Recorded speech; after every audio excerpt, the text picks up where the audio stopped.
right, let's jump right into it because we've got more Tucker Carlson news. Big shocker.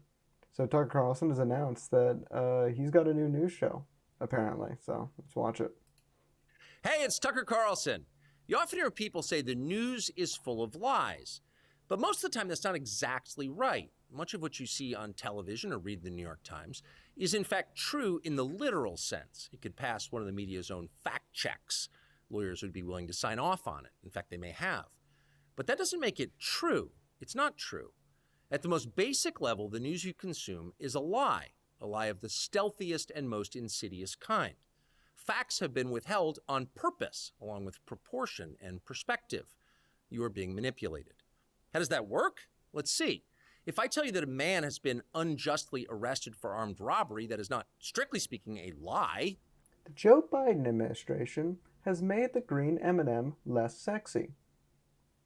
They may try to lie, but it's true. You can literally just say like anything with that. And, you know, Tucker Carlson has said the green M&M thing famously. Oh, really? White Lives Matter, California? Yeah, and probably big fans of Tucker Carlson. Shocker that they're in his comments. He may have been framed. At this point, there's been no trial, so no one can really say. But if I don't mention the fact that the same man has been arrested for the same crime 6 times before, am I really informing you? No, I'm not. I'm misleading you. And that's what the news media are doing in every story that matters, every day of the week, every week of the year. What's it like to work in a system like that? After more than 30 years in the middle of it, we could tell you stories. The best you can hope for in the news business at this point is the freedom to tell the fullest truth that you can. But there are always limits. And you know that if you bump up against those limits often enough, you will be fired for it. That's not a guess, it's guaranteed. Every person who works in English language media understands that. The rule Oh my God, is he confirming that he actually got fired? of what you can't say defines everything. It's filthy, really, and it's utterly corrupting. You can't have a free society if people aren't allowed to say what they think is true. Speech is the fundamental prerequisite for democracy. That's why it's enshrined in the first of our constitutional amendments. Amazingly, as of tonight, there aren't many platforms left that allow free speech. The last big one remaining in the world, the only one, is Twitter, where we are now. Twitter has long served as the place where our national conversation incubates and develops. Twitter is not a partisan site. Everybody's allowed here, and we think that's a good thing. And yet, for the most part, the news that you see analyzed on Twitter comes from... This is so fucking stupid. Like, I can't with this like whole, you know, Twitter is the only bastion of free speech. This whole like thing that's going on. What kind of absolute fucking boot-licking weirdo do you have to be to think that the savior of our democracy is going to be a social media platform, and not even a popular social media platform? A social media platform that's pretty much used exclusively by other, like, hyper-online weirdos. That's it. That's what Twitter is. From beginning to end, Twitter is only good for 2 things: sharing your dumbass opinions and news aggregation. And most of the time, your dumbass opinions come from you not going outside enough because you spend all your time on Twitter. I can't deal with people who I know this is ironic because I also share my dumbass opinions on the internet, but I can't stand people who think that, like, you know, their content consumption and the content that they put out there is the thing that like determines the future of our democracy or country. The only thing your content consumption does is like, content consumption, it can be educational, but ultimately you're not changing anything. The content you put out there, the content that you make, once again, can be educational, but you're not changing the world. You're not really, all you're doing, even if you have like a big following, even if you have Yeah, if you have a big following, the most you can do is ever so slightly, maybe shift the cultural conversation a little bit. And that says nothing about the actual material reality. That says nothing about changing the actual real material reality. So when Tucker Carlson says that his, like, his freedom news coverage is saving the country or saving our democracy, or if someone is saying that Twitter is like single-handedly saving free speech, know that they are a hyper online dumbass and Tucker Carlson is lying to you. Media organizations that are themselves thinly disguised propaganda outlets. You see it on cable news, you talk about it on Twitter. The result may feel like a debate, but actually the gatekeepers are still in charge. We think that's a bad system. We know exactly how it works, and we're sick of it. Starting soon, we'll be bringing a new version of the show we've been doing for the last 6.5 years to Twitter. We'll be bringing some other things too, which we'll tell you about. But for now, we're just grateful to be here. Free speech is the main right that you have. Without it, you have no others. See you soon. Well, that's it. Tucker Carlson is launching a new show on Twitter, and it'll be terrible. I mean, yeah, it'll be terrible. The new show will be dog shit. Twitter as a platform is dog shit. Like, so there's been rumors about Elon Musk wanting to turn Twitter into some video platform, and people may not remember it, but that's been tried in the past. Facebook videos. If that's so, I'm assuming that Tucker Carlson has some like insider information on that, because he's not going to be like launching a news show on Twitter video in the current state that it is. Like, what is it, like max? Like the max quality for Twitter video is something like 580p. So, Tucker Carlson's not going to do that. But with the way Twitter's been going, there's absolutely no way that the video platform, that whatever video platform that ends up launching, will be good. Because one of two things will happen. One, Elon Musk will stick to his promise of unregulated free speech, which is not a real thing, but he will. And Nazis will end up taking over the video platform.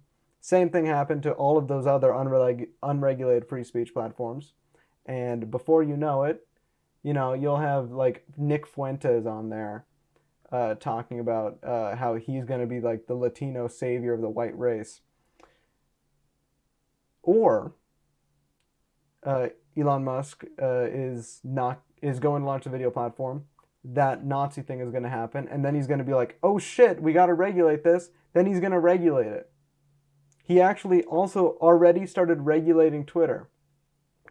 Because what happens on the internet is if you don't put rules behind something, it will inevitably, like for some reason, if you don't put rules on some internet platform, it will inevitably turn into a safe haven for literal Nazis.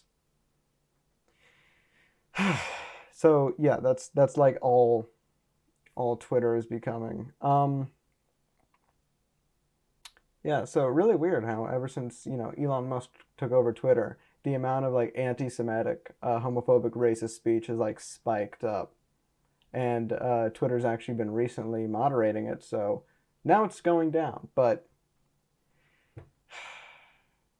yeah, Twitter is just becoming a worse and worse platform every day. I've never liked Twitter. I'm just on it because Tucker Carlson is on it. What's this? I will say this, if I can just make one prediction. So the United States is becoming non-white. Everyone's excited about it. Or whether you're not excited about it, it doesn't matter. Whites are going to be in the minority. So what that means soon. So what that means is you're going to get at some point, probably in my lifetime, people standing up and saying, I represent white people. I'm the candidate of the white voter. Right. And I just want to say on the record that I'm going to tell that person to fuck off.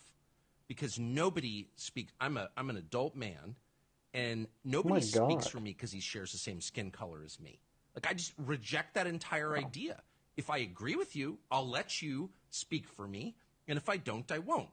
But this idea that someone of a certain skin color, any skin color, or any ethnic background speaks automatically on behalf of all people who share that skin color, ethnic background. That's so funny that, like, now they're, like, infighting about this. White Lives Matter California is mad at Tucker Carlson because Tucker Carlson said that like a candidate that, says they represent, of course Tucker Carlson's coming at this from a right-wing perspective and implying that candidates say they represent the black vote are ridiculous too, but it's hilarious that they're fighting about that statement. I wonder what White Lives Matter of California, a worldwide legal, peaceful, and anonymous initiative that furthers the interests of white people to real life action. What real what real life action like furthers the interests of the White Lives Matter group of California? Like what? Like further segregating the country? I want to know what real life action they've taken. Oh yeah, no, of course. White lives Shocker, the White Lives Matter of California are race realists. Non-white immigration to white countries is genocide. They must return to Mexico. Really? So furthering the like what black people have had to historically deal with is actual genocide in the form of lynching, segregation, goes beyond black people too, Jewish people, gay people. The genocides there have been very real. They've been about literally killing them. White Lives Matter of California and White Lives Matter of Washington, their movement is mad because black people or Mexican people are moving in next to them. How much of a loser do you have to be for that to be your definition of genocide? Tucker, your message truly resonated with me. It's not just journalists who face dismissal for speaking the truth, but scientists as well. I have been dismissed 3 times within the last 3 years for doing what scientists need to do, questioning things. All right, we found the anti-vaxxer.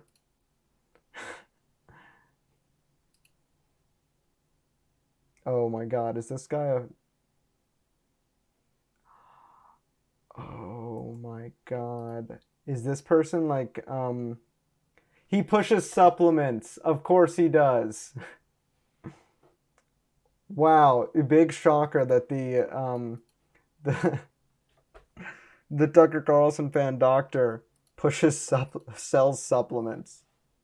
I think like you could fill out like a bingo chart with these people. You've got the White Lives Matter group. You've got the doctor, the probably anti-vax doctor. Yeah, let's see if yeah, there we go. And yeah, called it. You've got he pushes supplements. He's anti-vax. Claims to be a scientist, although probably is not. Also, the other problem with Tucker Carlson launching a news show on Twitter is that his mostly geriatric audience will never find him. They will never find him here. Like, so it's much more likely that Tucker Carlson was fired now. We know a lot more info than when I last covered the Tucker Carlson story. And he'll probably never recover like his influence. Being on that primetime slot in Fox News was very beneficial to him. And there's no way that his like prime demographic being much older Americans will be able to find him on the internet. So that's actually pretty awesome. But I mean, this is still a lot of, I bet that, I don't know how accurate Twitter view counts are. Twitter's such a dog shit platform. That's all the news I have for this episode. Please make sure to like, comment, and subscribe if you enjoyed it. And let me know if there's any stories you want me to cover. I'm going to try pushing multiple of these episodes out at one time because the more I do it, the easier they are to make. So, yeah. Anyway, have a fantastic day.